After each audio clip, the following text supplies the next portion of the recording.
Done this before, and it keeps getting either blurry or lost or something, but I'm just gonna quickly show you some ways to navigate the Richland One website. This is just the regular richland1.org website. If you want to find documents, contracts, that kind of stuff, you go under the school board tab and then you click on board docs. Now, the first thing that opens is going to be all of this kind of regular stuff. We'll get to meeting minutes another time. But anyway, board meeting dates, upcoming stuff, whatever.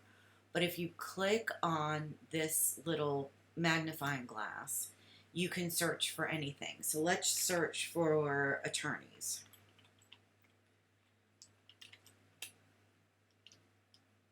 And that should pop up that any extensions, contracts, that kind of thing will happen. Now, a quick note about this, for some reason, these are not in order.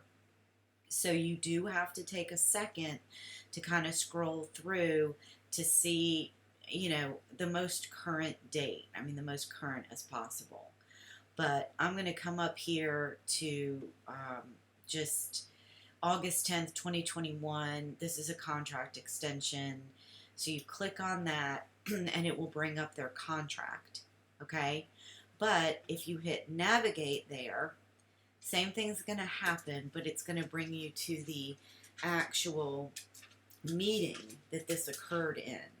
So my screen's a little wonky, but so the meeting was August 10th. Anytime you see something like this with the PDF, when you click on it, it will bring up the contracts. So, oops, hold on a second. So that's that. But anything, while you're here, if you want to see what else happened at this particular board meeting, if you want to scroll down the agenda, here's the agenda. It will kind of go through every single thing that happened that meeting, and anytime you see one of these little things, that little piece of paper, that means there's a PDF and that the appropriate paperwork is posted there. So anyway, this is just an example of how to find board docs, and I'll do other things soon, but that's that.